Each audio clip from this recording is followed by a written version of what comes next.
डावला की पावन धरा पर गुरु जम्बेश्वर भगवान के इस पावन मंदिर प्रांगण में मंच पर उपस्थित समाज के प्रबुद्ध जनों, सामने विराजमान पिता तुल्य बुजुर्गों, माताओं, युवा भाइयों और बहनों, आप सभी को मेरा निमन प्रणाम और नमस्कार। सबसे पहले मैं क्षमा प्रार्थी हूँ और मुझे इस बात का खेद है कि कुछ आवश्यक कारणों की वजह से मैं आप सबके बीच में उपस्थित नहीं हो पाया। मेरा बहुत मन था आने का। मैं एक बार इस धरती को आके नमन करना चाहता था और यहाँ की मिट्टी मेरे मस्तक पे लगाना चाहता था। मुझे ये बताते हुए बहुत ही खुशी हो रही है कि ये जो धरती है, ये जो क्षेत्र है, इसका मेरे जीवन के अंदर बहुत ही महत्व है।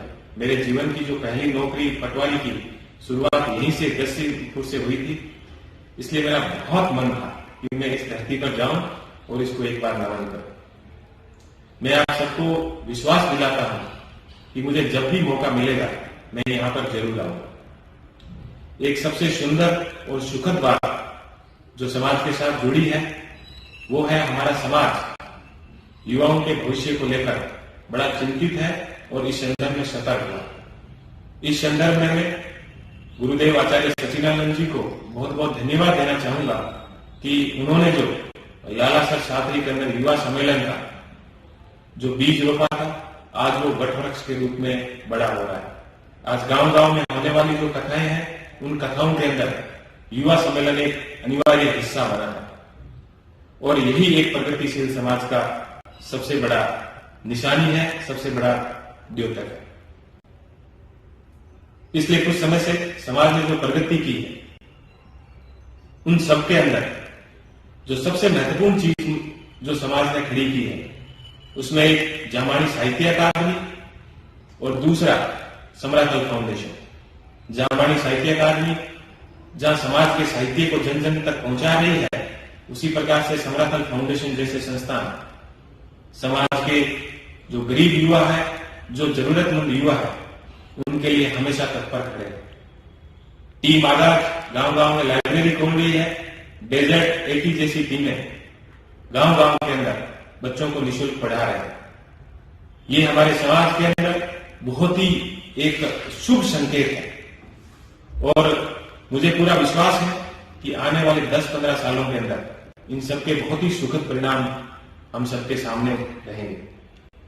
हमारा समाज हमेशा से प्रतिभाओं से भरा रहा है।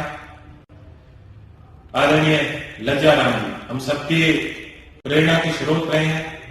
वर्तमान में डीजीपी मेघालय, उनका जो संघर्ष है वो हम में से किसी से छिपा हुआ नहीं।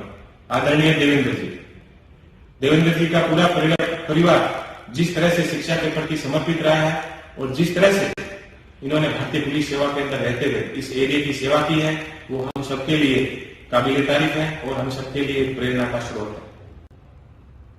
आपके क्षेत्र का और हमारा छोटा भाई रवि सिहाल, इस क्षेत्र के अंदर जिन्होंने यूपीएससी सिविल सर्विस की जो परीक्षा है के अंदर 18वीं मेरिट लाके और यहाँ के जो युवा वर्ग है उनके अंदर एक नई ऊर्जा और जोश उन्होंने वो भरा है।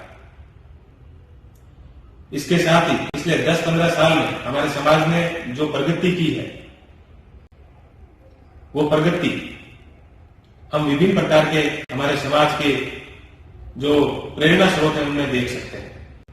आदरणीय कैलाश जी आईपीएस, आदरणीय ममता जी बिश्नोई आईपीएस, आदरणीय जवरीमल जी, अशोक जी IRS, Shriram ji IRS, Krishna ji IPS, बहन परी आईएएस, सुशील जी आईपीएस और भाई रवि का तो मैंने नाम लिया ही था और रवि को तो मैं बहुत बहुत शुभकामनाएं भी देना चाहूंगा। मैं सच बताऊं तो ये इन सभी का जो मैंने नाम लिया है, आदरणीय भास्कर जी, ओम जी, आरएस, ये सब उस रेतीले घरों से निकले हुए हीरे हैं जिनमें किसी के माता पिता है वो चांदी की थाली में या चांदी के चम्मच से खाना खाने वाले नहीं थे, वही खेत के अंदर मेहनत मजदूरी करने वाले थे।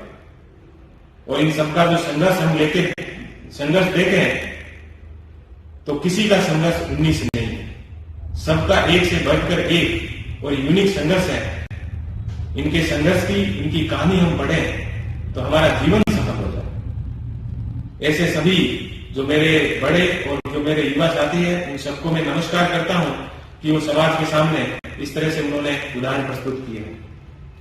बहन न केवल इन सब युवाओं ने उदाहरण प्रस्तुत किए हैं, बल्कि इनके परिवार का भी बहुत बड़ा योगदान रहा है। मैं बहन परी को अच्छी तरह से मैंने देखा है कि इनकी माताओं, इसकी जो बहन परी की जो माता जी है, उनका संघर्ष, मुझे पता है कि जब आदमी सरकारी सेवा में होता है तो वो हमेशा अच्छी जगह पोस्टिंग के लिए भागता है। सुशीला जी ने कभी अच्छी पोस्टिंग के पीछे नहीं भागकर अपनी बेटियों की शिक्षा के ऊपर जोर दिया, और आज सबका हम सब देख रहे हैं कि बेटी का माता के प्रति कैसा प्रेम है, और बेटी ने उस माता के संघर्ष को जाया नहीं होने दिया और यूपीएससी के अंदर 30वीं मेरिट लेके आए। बहन प्रियंका आप सबके बीच में बैठी हुई है। मैं जानता हूं बहन को अच्छी तरह से। बहन मुझे कई बार बताती थी कि जो सब्जेक्ट उसको पढ़ने में अच्छा नहीं लगता है, अपनी माता जी को सामने बिठा के और उनके सामने बोल देती थी, और चीज अच्छे से याद है वो हो जाती थी। ये एक ऐसा समाज है जिसके माताओं की संघर्ष की कहानी अलग है। मैं सच बताऊं तो अभी मैं जस्ट एक माता जी से मिला था। बात ही बात में मुझे पता चला कि उनके घर के अंदर 3-4 गायें थी, और उसमें से कुछ गायों से तो 5-5, 6-6 किलो दूध निकलता है। उन गायों को छोड़कर और अपनी बेटी के साथ बेटी को पढ़ाने के लिए बाहर चली गई। मैंने उनसे पूछा कि घर बाहर सब छोड़ के आ गए। बोले गाय नहीं ले आएंगे, घर में कुछ होगा तो दूसरी सब कुछ चीजें कर लेंगे वापस, लेकिन मेरी बेटी को जो मौका मिला है वो मौका कभी नहीं मिलेगा। मेरे गांव में अभी एक साइकिलिंग की प्रतियोगिता चल रही थी। उस प्रतियोगिता के अंदर मैंने अचानक मेरी नजर गई, मैं गया हुआ था तो एक साइड में 8-10 माताएं बैठी थी। उनके हाथ में छोटे छोटे बच्चे थे और ये हार्ड कंपकंपाती सर्दी। मैंने उन माताओं से पूछा कि आप देखने के लिए आए? तो मुझे सुन के बहुत ही आश्चर्य हुआ। वहां पर जो साइकिलिंग करने वाली जो बच्चियां थी, उन बच्चियों की माताएं थी, उनके हाथ में छोटे छोटे बच्चे। वो माताएं इसलिए साथ में आई थी कि उन बच्चों की राज्य स्तरीय या नेशनल लेवल पर प्रतियोगिता के अंदर उनकी अभ्यास छूट न जाए, इसलिए हर समय वो सुबह का घर का काम करके और उनकी प्रैक्टिस के अंदर उनके साथ जाती है। मैं नमन करता हूं ऐसी सभी माताओं को, और मुझे बड़ी खुशी है कि मेरे समाज की माताएं इतनी आगे जा रही हैं, इतनी आगे की सोच रखने वाली है, तो इस समाज का भविष्य बहुत ही उज्जवल है। ये माताएं हमारे समाज की ताकत है, ये बुजुर्ग हमारे समाज की ताकत है। लेकिन सबसे बड़ी निराशा हमारे समाज के युवाओं को देखकर हमें कई बार होती है, और हमारा समाज भी कहीं न कहीं, हमारे जो बुजुर्ग हैं वो भी इस चीज को लेकर कहीं न कहीं दुखी है कि हमारा युवा है तो नशे के दलदल में फंसता जा रहा है। मेरा सभी युवाओं से निवेदन है कि नशे से आज तक जीवन के अंदर कोई आगे नहीं बढ़ा है, और जिस परिवार के अंदर एक व्यक्ति यदि नशे के अंदर फंस गया है, वो परिवार हमेशा बर्बादी के कगार पर है। तो मेरा विनम्र निवेदन है कि अपने परिवार को इस तरह से बर्बादी के कगार पर ना लेके जाए। मैं आप सबका ज्यादा समय नहीं लेके उन 2-3 प्रेरणादायी पंक्तियों के साथ अपनी वाणी को विराम दूंगा, जो हमेशा मेरे जीवन को प्रेरणा देती रहती है। लहरों से डरके कभी नौका पार नहीं होती, कोशिश करने वालों की कभी हार नहीं होती। नहनी चिंटी जब दाना लेकर चलती है, चढ़ती दीवारों पर 100 बार फिसलती है। मन का विश्वास रगों में सांस भरता है, चढ़कर गिरना गिरकर चढ़ना ना अथरता है। आखिर उसकी मेहनत बेकार नहीं होती, कोशिश करने वालों की कभी हार नहीं होती।